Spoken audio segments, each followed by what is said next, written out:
Itu disabdakan oleh Rasul sallallahu alaihi wasallam, banyak fadilah dari malam Jumat atau hari Jumat. Sebagaimana kita ketahui, di hari Jumat ini adalah hari diciptakannya manusia pertama kali. Tentu yang dimaksud adalah Adam alaihissalam, kakek moyang kita. Kita berbeda dengan mungkin teori Darwin yang mengatakan kita nauzubillah berasal dari mana gitu ya. Oke. Nah, bahkan di dalam sambungan hadis tersebut dikatakan hari Jumat juga itu adalah hari terjadinya kiamat. Kita bisa tunggu-tunggu ini bapak-bapak, ibu-ibu ya. Dalam penjelasan hadis itu kalau tidak salah waktunya itu ba'dal asri, setelah sholat asar. Tunggu besok ini. Kalau lewat sudah asar, maghrib, lalu sih, alhamdulillah. Tunggu lagi 1 minggu. Ya, tetapi tentu ada juga pengantarnya, tanda-tandanya ya, Dajjal, Ya'juj Ma'juj, Nabi Isa dan seterusnya. Tapi waktunya itu hari Jumat setelah sholat asar. Masya Allah ya. Makanya kita di malam ini disuruh untuk banyak berzikir, beribadah kepada Allah, ya kan? Untuk mendapatkan keberkahan dan rahmat Allah Subhanahu wa taala. Kita lanjutkan. Di tangan kita ini ada kitab yang berjudul Gharaibul Quran wa Raghaibul Furqan karya Imam Nizamuddin An-Naisaburi. Beliau itu satu kampung dengan pengarang Sahih Muslim, ya, pengarang kitab Sahih yang dikatakan kitab Sahih Muslim An-Naisaburi, satu kampung, daerah Naisabur, bagian selatan dari Arab Saudi letaknya ini daerah. Kemudian kenapa kitab ini kita kaji? Biasanya kalau kita tafsir itu di pesantren kita kaji kitab tafsir Al-Jalalain, Al-Maraghi dan seterusnya. Alasan pertama adalah karena kitab ini jarang dibahas. Padahal kitab ini banyak hal-hal yang perlu dan penting kita sampaikan. Dan yang kedua, alhamdulillah, mungkin ini kitab, alhamdulillah, dari kitab ini secara umum pribadi kami sudah memiliki 2 buku dari kitab ini. Luar biasa. Padahal baru sebahagian yang kami tulis tentang kitab ini sudah ada bukunya, Masya Allah ya. Dan alhamdulillah ini kita sudah tamatkan di buku ini. Dan inilah kitab yang diujikan kemarin oleh para penguji kami tentang kitab ini. Alhamdulillah sekitar 11 tahun yang lalu itu hari. Sehingga alhamdulillah kitab ini selalu menyertai kepada kami. Kita bacakan. Bismillahirrahmanirrahim. Qala al-musannifu rahimahullahu ta'ala wa nafa'na bihi fid dharain amin ya arhamar rahimin. Suratu Fatihatil Kitabi makkiyatun wa yuqalu madaniyatun. Surah ini ada banyak namanya. Imam An-Naisaburi menamakan surah ini dengan Fatihatul Kitabi. Kalau biasa kita dengarkan ini kitab, ini surah apa namanya? Al-Fatihah. Tetapi dari lebih 10 namanya Al-Fatihah, Imam An-Naisaburi menyebutkan Al-Fatihah ini dia kasih lengkap namanya Fatihatul Kitabi. Apa batuannya Al-Fatihah? Pembuka. Beliau menjelaskan karena ini adalah kitab tafsir, namanya Al-Quran, dijelaskan dan ditafsirkan. Kalau kita tanya Al-Fatihah itu artinya adalah kunci atau pembuka. Pertanyaannya, apa yang dibuka? Ya kan? Apa yang mau dibuka ini? Makanya Imam Naisaburi menamakan Fatihatul Kitabi, pembukanya kitab suci kita semua Al-Quran, yaitu Al-Fatihah. Kalau kita keliling dunia, baik mushaf yang ada di Indonesia, Toha Putra, cetakan Kudus, Mizan, Kemenak, Depak, bahkan kalau kita dapatkan Al-Quran dari Arab Saudi, kita pulang umrah atau haji, mushaf dari Madinah, percetakan Madinah. Bahkan saya juga pernah lihat cetakan dari Iran, saudara kita Iran, walaupun dia Syiah, ternyata mushaf kita semua ini, ya, itu Masya Allah kita sepakat Al-Quran kita sama-sama dibuka dengan Al-Fatihah, Bismillahirrahmanirrahim, Alhamdulillah, dan seterusnya dan seterusnya. Dan pertanyaannya, kenapa malam ini kita baca Al-Fatihah, kita bahas dan kita tafsirkan Al-Fatihah? Biasanya kita malam Jumat apa ya? Baca Al-Kahf, ya kan? Ada juga Yasin, mau juga Al-Mulk dan seterusnya. Kenapa bukan surah itu saja dibaca? Atau kita pelajari hari ini? Tunggu dulu. Rasulullah sallallahu alaihi wasallam bersabda, "Afdaluz zikri la ilaha illallah, afdalud du'ai al-Fatihah alhamdulillah." Apa artinya dari sabda Rasul? Kalau kita mau berzikir subhanallah, alhamdulillah dan seterusnya, kata Rasul, sebaik-baik zikir itu adalah la ilaha illallah, sebaik-baik. Yang lain juga baik, tapi afdalnya ini. Subhanallah boleh, alhamdulillah boleh, dan seterusnya. Kemudian Rasul menambahkan, afdalud du'ai, sebaik-baik minta doa kepada Allah. Kan banyak kan baca doa ya, Allahumma rabbana atina dan seterusnya, banyak, ya kan? Mulai dari doa pendek, doa panjang. Maka Rasulullah mengajarkan kepada kita, afdalud du'ai, sebaik-baik doa adalah Al-Fatihah, membaca Alhamdulillah Al-Fatihah ini yang 7 ayat. Jadi bapak-bapak, ibu-ibu, kalau kita tidak tahu doa ini, jangan khawatir. Kalau kita baca ini, penghulunya, afdalnya, itu ikut juga semua. Saya belum pernah melihat ada penceramah takziah misalkan, mari kita kirimkan almarhum atau almarhumah, ya, pada kesempatan hari ini surah Al-Baqarah. Lah bodoh di Al-Baqarah. Padahal kesempatannya kalau kita ceramah takziah mungkin 40 menit 1 jam. Kalau Al-Baqarah bagaimana? Kapan ceramahnya? Ya kan? Yasin, nak bududi. Apalagi Ali Imran, panjang. Tapi apa biasa disampaikan? Saya juga tidak pernah di sini sih dengar ceramah. Ya, biasa dengar sini aja apa? Al-Fatihah juga kan? Al-Fatihah, Masya Allah. Jadi include me di dalamnya, intisarinya ada di dalam Al-Quran. Kenapa Al-Fatihah? Apa sebabnya ini Al-Fatihah turun? Dipelajari di kitab ini. Rasulullah sallallahu alaihi wasallam didatangi oleh Jibril. Dengarkan baik-baik keutamaan surah Al-Fatihah. Kenapa kalau sholat kita baca Al-Fatihah? Ya, kita misalkan hafal 30 juz. Ya, hafal 30 juz. Kita baca rakaat pertama Al-Baqarah, kita baca rakaat kedua Ali Imran, tapi mohon maaf, kita tidak baca Al-Fatihah, cuma 7 ayat. Apa hukumnya? Batal. Biar kita baca 1 juz, 2 juz, batal. Ya kan? Tapi kebalikannya. Kita tidak hafal yang lain. Al-Baqarah saja dihafal. Al-Fatihah saja dihafal. Maka sholat kita sah. Apalagi kalau ditambah penumpu. Ya kan? Masya Allah. Oke. Saya rasa Pak Imam kita ini tahu ini bagaimana hukumnya Al-Fatihah ya. Ya kan? Seutamanya Al-Fatihah ini, saking utamanya kita sholat sunnah 2 rakaat Al-Fatihah saja dibaca itu sah. Misalkan ini, mohon maaf, semoga tidak ya, tetapi hukum standarnya kita sholat itu Al-Fatihah. Besok-besok misalkan sengaja tidak sengaja imam kita ini atau imam yang lain pimpin sholat misalkan baca sholat maghrib atau sholat isya, waladdallin amin, misalkan amin, langsung sujud, langsung ruku, bagaimana? Lanjutkan sholat kita, ya kan? Langsung ruku. Kenapa? Sudah sah. Tetapi kita juga mau lakukan sunnah-sunnah, mau tambah-tambah juga. Makanya kita juga baca penumpu. Saking wajibnya itu Al-Fatihah, saking banyaknya berkahnya Al-Fatihah.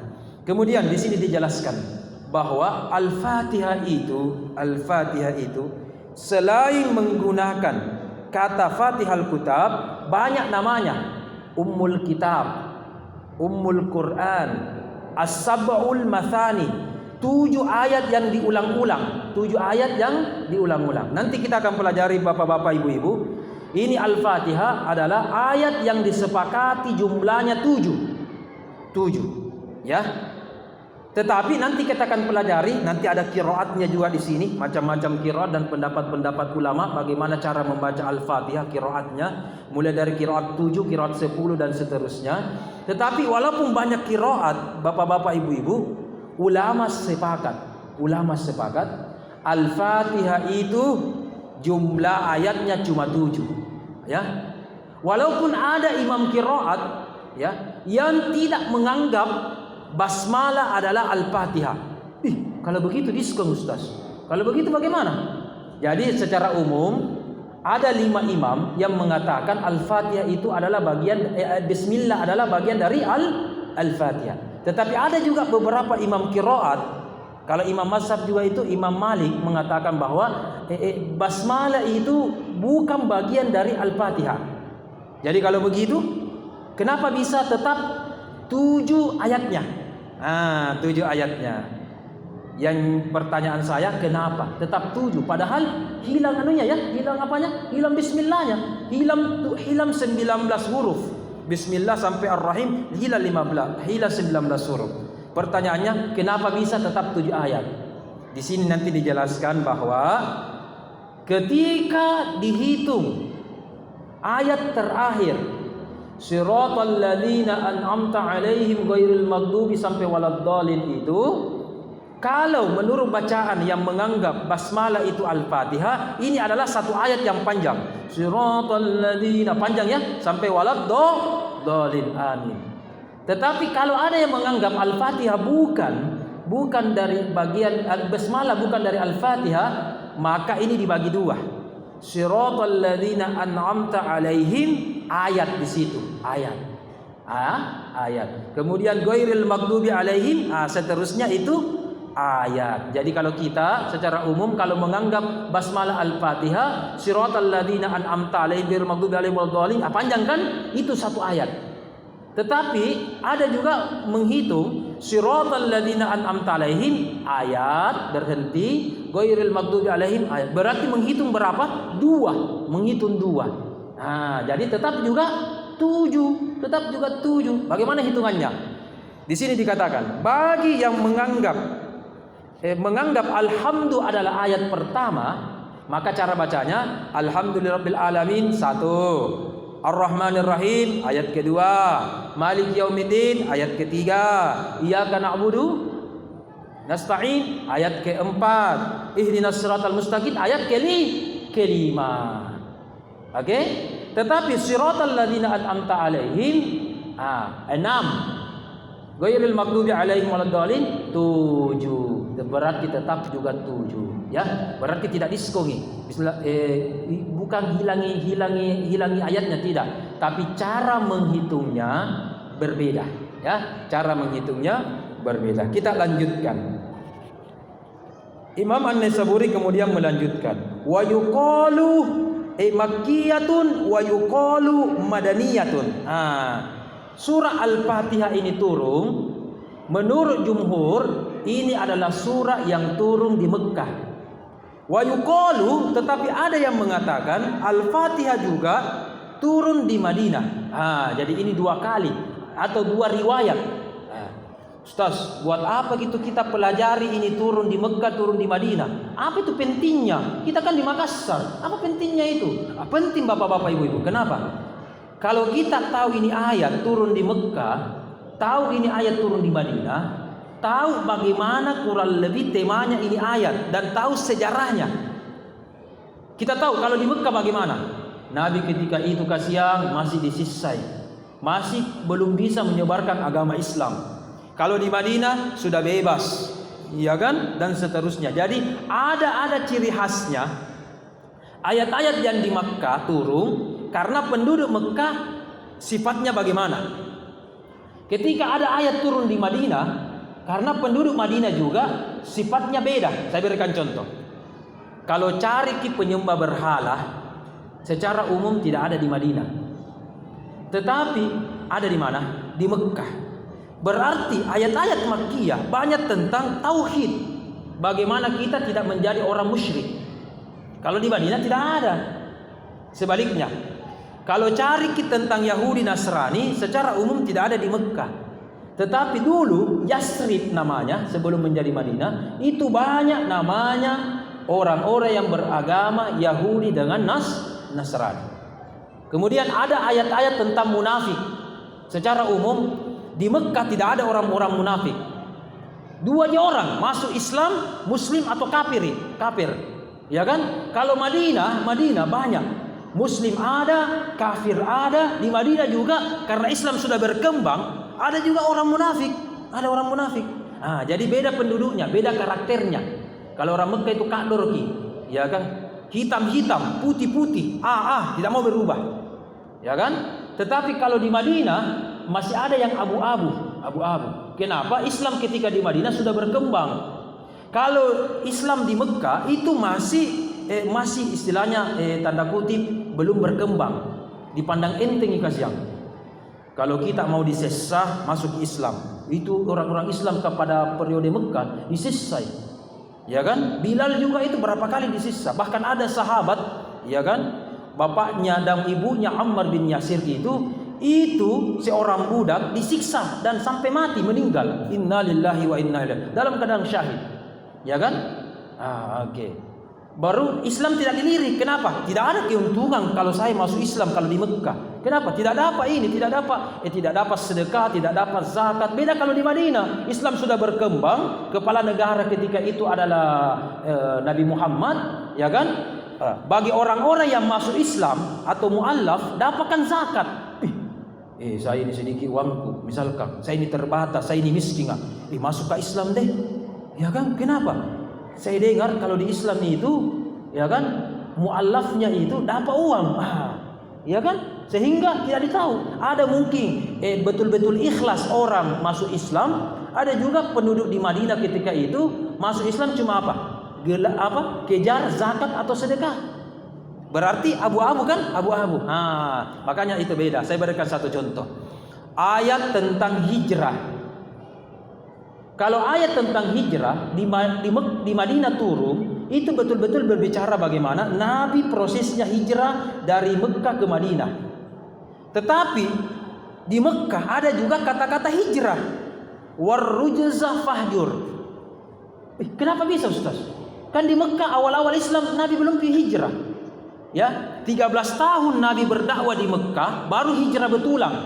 Hijrah tempat dari Mekah ke Madinah. Tetapi di awal-awal Islam sudah ada kata-kata hijrah. Tapi kenapa Nabi tetap di Mekah? Ternyata kalau kita lihat ayat hijrah Makkiyah, ayat yang turun di Mekah, bukan pindah tempat dari kota Mekah ke Madinah, tetapi pindah sifat, pindah karakter. Dari penyembah berhala menjadi orang yang bertauhid dan beriman kepada Allah Subhanahu wa taala. Berarti keimanan yang berpindah dari kafir menjadi muslim. Sama-sama hijrah, sama-sama hijrah. Ya kan? Tentang jihad. Tentang jihad ada di Mekah, ada ayat-ayat tentang Madinah, ada. Tapi apa bedanya? Bedanya adalah ayat-ayat yang turun di Mekah itu jihadnya adalah jihad melawan hawa nafsu. Kalau jihadnya ketika di Madinah, Islam itu ketika itu sudah diperangi, mau dibunuh, membela diri. Salah satu bentuk jihadnya adalah perang. Tapi dulu di awal-awal keislaman, jihad itu bermakna melawan hawa nafsu.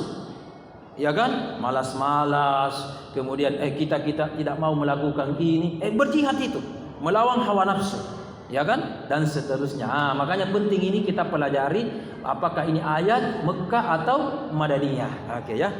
Kemudian dikatakan, kenapa ayat ini dikatakan Mekah, Makkiyah atau Madaniyah?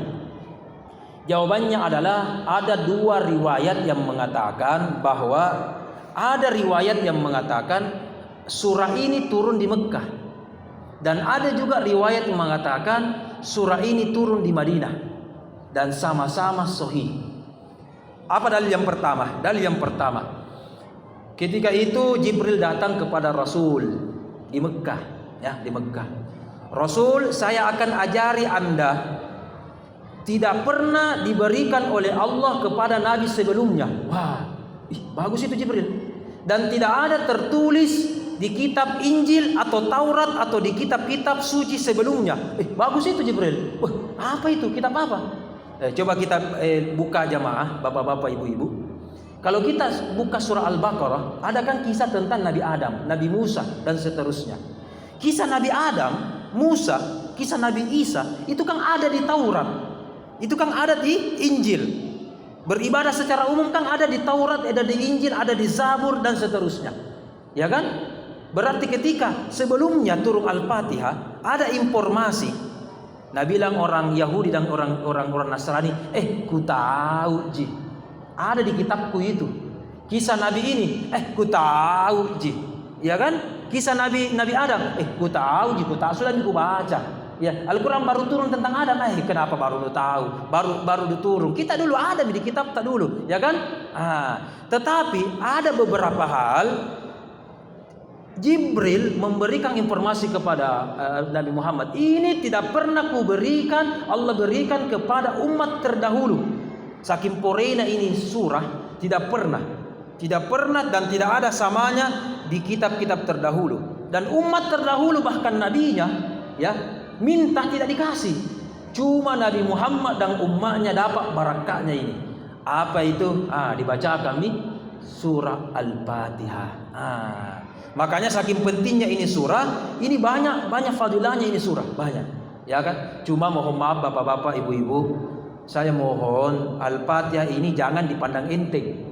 Biasakan kalau kita diajari doa-doa atau baca-baca atau pangisengang, misalkan ini nenek tak bilang, nah kalau mau begini jangan lupa ya baca Al-Fatihah. Biasakan anak-anak ya atau anak muda ya, Al-Fatihah ji, deh. Al-Fatihah ji, porene itu Al-Fatihah ditimbang semua emas yang ada di dunia, di langit dan bumi, itu masih lebih berat 7 ayatnya Al-Fatihah. Iya kan? Kita bilang Al-Fatihah ji nama saya. Baca ini di Al-Ikhlas, qul huwallah. Qul huwallahu ji. Iya ya. Dulu kita juga biasa dengar baca salawat. Salawat ji. Kita biasa itu kalau dengar, ada ayat-ayat atau surah-surah yang panjang-panjang. Langsung kita catat baik-baik. Tidak pernah kita dengar, langsung kita catat baik-baik. Tetapi Al-Fatihah saking selalu dilewati, didengar dari kecil ini, selalu kita hafal baca. Kalau kita keutamanya Al-Fatihah begini, begitu ji. Nauzubillah min dzalik. Ini Al-Fatihah jamaah, Masya Allah, keberkahannya sangat besar dan sangat banyak. Saya berikan contoh. Seorang sahabat, semoga saya sudah sampaikan atau mungkin belum. Suatu ketika ada sahabat yang didatangi oleh seorang bapak yang baru-baru dipatok ular. Sudah pernah aja ya? Saya pernah belum? Kemudian sahabat itu ditanya, engkau kan adalah muridnya Nabi Muhammad. Kita di sini sekampung tidak pernah mendengar Muhammad karena jauh sekali. Mumpung engkau ada di sini, ada pasien ini, jadikan sandro. Padahal orang musafir, tidak pernah mengobati. Sandro, bukan Sandro. Tidak baca Ini kodong baru-baru dipatuk ular atau kalajengking, saya lupa dalam riwayat itu. Yang penting bisa dipatuk dengan sesuatu yang berbisa. Ibu-ibu, bapak-bapak, kita tahu kalau kita dipatuk berbisa, racun ya. Dan kalau kita dipatuk itu kena bisa cepat meninggal. Ya kan? Namanya bisa cepat mati meninggal. Kan? Kita mau bacakan ini. Karena di sini tidak ada yang tahu daripada kita istilahnya pasrah diri. Apalah, siapa tahu ada doanya dari Nabi Muhammad itu. Yang dia baca sahabat itu cuma 2. Yang bilang ji. Al-Fatihah dengan salawat. Dan ingat Nabi Muhammad bersalawat dan baca Al-Fatihah. Alhamdulillah, sembuh. Ya kan? Sembuh. Masya Allah. Berarti Al-Fatihah bisa mengobati. Saya teringat itu bapak-bapak, ibu-ibu, dulu kita itu. Tunggu dulu, mohon maaf. Tidak adakah ibu-ibunya sini? Ada ji, ada. Ada di belakang kah? Ada ji. Itu tidak ada. Siapa tahu saya salah, ditegur kah? Kalau salah tegur kah? Saya ingat dulu itu Kalau kita biasa dulu kan tidak ada spesialis. Rumah sakit juga itu paling-paling yang paling tinggi itu namanya mantri. Iya kan, mantri di paling tinggi. Ya, dulu juga istilahnya ya biasa di pengobatan alternatif. Tidak ada bilang operasi BPJS apa. Ya kan, dulu ketika kita ada penyakit sarampa, penyakit gatal-gatal, apalagi biasa mata. Biasa kita datangi sama nenek atau pak kiai atau gurutta, kemudian bawa ke air minum, kemudian dibacakan itu, dan saya paling dengar itu paling jelas. Salah satu bacanya Allahumma sholli ala sayyidina Muhammad. Barakatna Muhammad. Dibaca kan? Kalau ini mungkin sudah jarang ini, apalagi sekarang ada Covid, ya kan? Kemarin ada Covid, kalau begini, kena nanti Covid, bakteri, virus, najis, ya kan? Bebena. Dulu kita tidak ada bilang itu Covid, BB apa, tidak ada. Tapi diminum, masya Allah, apa yang terjadi aja? Sembuh. Barakana itu salawat kah? Ya kan? Masya Allah, baca Al-Fatihah, ini sembuh.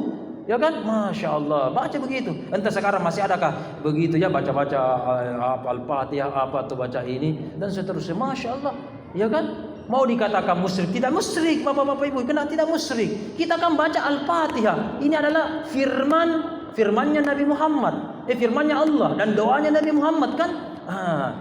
Iya, jadi tidak musyrik. Beda kalau kita baca sembarang dibaca kan? Itu mungkin musyrik itu. Kita iblis itu setan, misalkan semoga setan menyembuhkan itu kan itu musyrik ini. Ini kan Allah aja ya. Ya kan, doanya Nabi Muhammad, firmannya Allah, kenapa ada musyrik? Ya kan? Ketika peristiwa ini terjadi, kita sambungkan ini hadis dalam kitab. Dilaporkan oleh Rasul, ya Rasul, baroku tadi jadi sandro. Kenapa itu? Saya hanya mengingatmu, bersalawat kepadamu, kemudian baca Al-Fatihah dan alhamdulillah sembuh. Apa kata Rasul? Al-Fatihah adalah syifaun. Al-Fatihah itu adalah doa penawar atau Pak Balle. Jadi kalau kita tidak tahu apa Pak Ballenya apa, apalagi memang ada nih obat dari dokter ya, supaya ditambahkan ini. Dari dokter itu kan zohir dari manusia. Tambahkan juga ketika kita minum, baca juga itu Al-Fatihah, baca juga Bismillah supaya sehat kita, namanya sehat lahir batin. Ya, sehat lahir batin. Oke? Masya Allah. Cuma saya berikan informasi bapak-bapak ibu-ibu, Al-Fatihah itu bisa dijadikan sebagai wirid dan bisa dijadikan sebagai doa. Bagaimana caranya? Kalau kita sambil mengangkat tangan, maka berarti menjadikan Al-Fatihah sebagai doa. Sambil angkat tangan. Ya, bagaimanapun cara angkat tangan kita ini, ya, dengan banyak riwayat dan riwayat itu banyak pendapat, silakan. Oke, kalau kita baca Al-Fatihah sambil angkat tangan, berarti menjadikan Al-Fatihah sebagai doa. Yang kedua, bisa kita jadikan Al-Fatihah sebagai zikir, ambil kita tasbih atau yang tasbih kayu-kayu atau tasbih modern itu digital. Kemudian kita misalkan baca Al-Fatihah berapa kali? Ya kan? Sambil menzikirkan, itu namanya olah batin, olah qalbu. Berarti tidak mengangkat tangan. Oke? Jadi Al-Fatihah bisa dijadikan 3 hal. Bisa Al-Fatihah dijadikan sebagai doa, angkat tangan mengharap doa ini Al-Fatihah keberkahannya. Bisa juga menjadikan zikir, olah batin.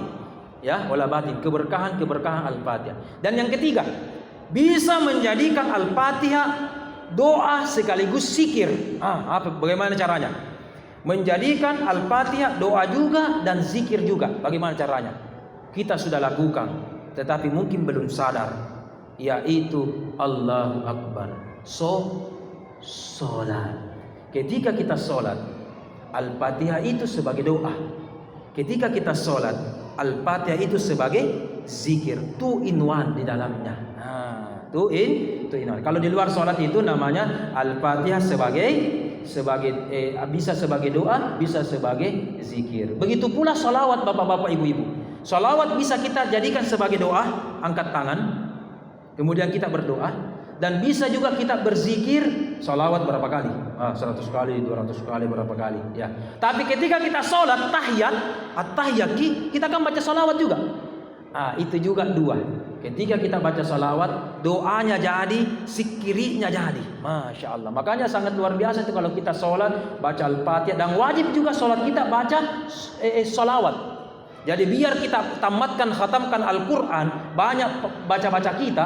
Kalau Al-Fatihah kita tidak baca kalau sholat, baik sunnah, ya.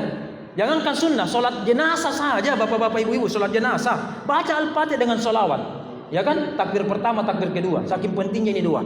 Inilah namanya olah batin dan berkeberkahan dari Al-Fatihah dengan salawat.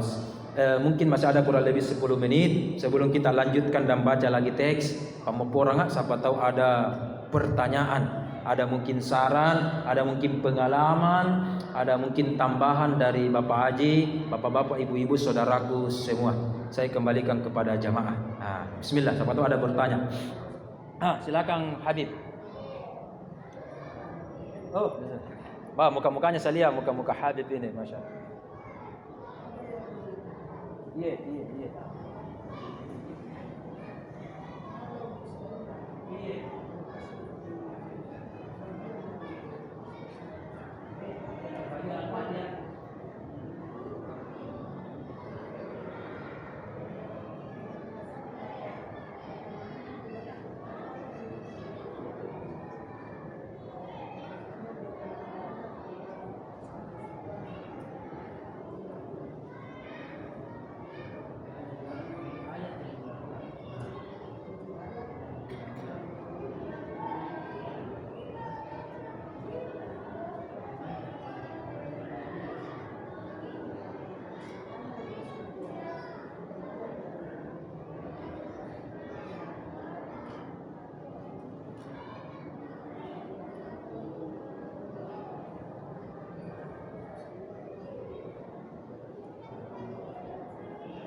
Nah, kita lanjut. Atau ada pertanyaan kedua sebelum kita lanjut? Waktu sudah habis. 2 menit. Jawab dulu. Oke. Tadi dikatakan Bapak kan ada juga ayat Bismillah, ada mengatakan Bismillah Al-Fatihah, ada juga tidak. Tadi Pak Haji menekankan bahwa ada 7 ayat, 7 yang di tengahnya diulang-ulang. Iyyaka na'budu itu ya, tak ulang ya. Iyyaka na'budu wa iyyaka nasta'in. Alhamdulillah, ini pertama kali saya dengar bahwa iyyaka termasuk tak ulang-ulang. Karena iyyakanya betul terulang, tapi nasta'innya beda ya. Na'budu dengan nasta'in. Tetapi mungkin intinya dari Pak Haji tadi ini bahwa ada memang hadis. Ada hadis. Aku bagi itu Al-Fatihah ke dalam 3 pembagian, ya. Tapi di sini dalam hadis dikatakan qasamtus sholata. Saya bagi as-shalah. As-shalah itu adalah nama lainnya galaranna Al-Fatihah. Kenapa Al-Fatihah dikatakan as-shalah? Karena memang kalau tidak baca tadi Al-Fatihah, kalau sholat tidak sah. Jadi ini tadi saya katakan banyak namanya Al-Fatihah ya. Di antaranya apa tadi? As-salat. Di situ dikatakan aku bagi sholat itu 3 macam pembagian. Ya, yang pertama itu adalah untukku. Kenapa? Selalu dipuji-puji. Alhamdulillah, Maliki Yaumiddin, Ar-Rahmanur Rahim, Malik, itu untuk saya. Inilah bagian untuk saya. Kenapa? Saya dipuji-puji terus oleh hambaku. 1. Kemudian ada juga bagian untuk hambaku. yaitu doa ihdinas siratal mustaqim, ya ihdinas siratal mustaqim dan seterusnya. Karena ini adalah doa. Doa berarti hatta itu semua. Kalau yang pertama adalah pujian kepada Allah, berarti haknya Allah. Kalau yang kedua Al-Fatihah tadi itu doa, berarti hatta, minta ke di situ, minta ke petunjuk, minta ke hidayah dan seterusnya. Tetapi di dalam hadis tersebut, hadis qudsi tersebut yang sahih, di situ dikatakan iyyaka na'budu itu adalah pertengahan. Yaitu iyyaka na'budu wa iyyaka nasta'in saya bagi dua. Ini adalah untuk saya dan untuk hambaku langsung menyatu. Kenapa? Iyyaka na'budu, menyembah. Namanya menyembah kepada Allah. Iyyaka nasta'in berarti meminta. Siapa itu? Hamba. Makanya iyyaka na'budu wa iyyaka nasta'in itu adalah dua di situ. Ibadahnya kepada Allah dan kita minta itu adalah kepada untuk diri kita sendiri. Di sini banyak hikmahnya iyyaka nasta'in, ada 17. Di antaranya adalah iyyaka na'budu wa iyyaka nasta'in adalah salah satu maknanya adalah na'budu dulu baru nasta'in. Apa batuannya? Ibadah kita dulu baru meminta. Ada orang kan minta jina tahu, minta. Ya Allah maukah ini? Nampaknya sembahyang misalkan, minta ini, tidak mau begini. Di sini dikatakan banyak dulu ibadah, banyak dulu beribadah, baru kita minta. Misalkan ini ada anak pertama si langsung minta, Pak, minta kak dulu, adakah 100 misalkan 1. Ya, namanya anak kalau insya Allah kita mampu dikasih, butuh dikasih 1. Ada juga anak misalkan, puji-puji kita dulu. Bapak gammarana bapak kue eta kue manggeku gammarana kue sekarang artis kucini kue misalkan ya kan pasti ada maunu bilang adakah 100 sama-sama minta ya kan berarti memuji baru meminta berarti bagus ini memuji dulu baru meminta. Tapi di sini kita diajari selain meminta selain memuji salah satu fadilah dari iyyaka na'budu nanti kita lanjut adalah kita ibadah dulu baru minta. Apa itu? Misalkan mau kita minta ini, menyapu kita dulu. Piji-piji kita dulu bapak piji-piji kita dulu. Ya kan ambilkan dulu air minum. Kemudian kita puji-puji dulu. Gue tahu je pasti ada maunu. Ya kan mau ke 100 toh. Misalkan begitu. Di sini kita diajari sebaik-baik minta kepada Allah, boleh isi langsungan. Boleh juga memuji baru minta, boleh. Tetapi yang paling beradab dan paling beretika yaitu ibadah dulu, memuji Allah dulu, baru begini dan seterusnya. Oke. Mungkin habis waktu ya. Demikian dari kami. Wabillahi taufiq wal hidayah. Assalamualaikum warahmatullahi wabarakatuh.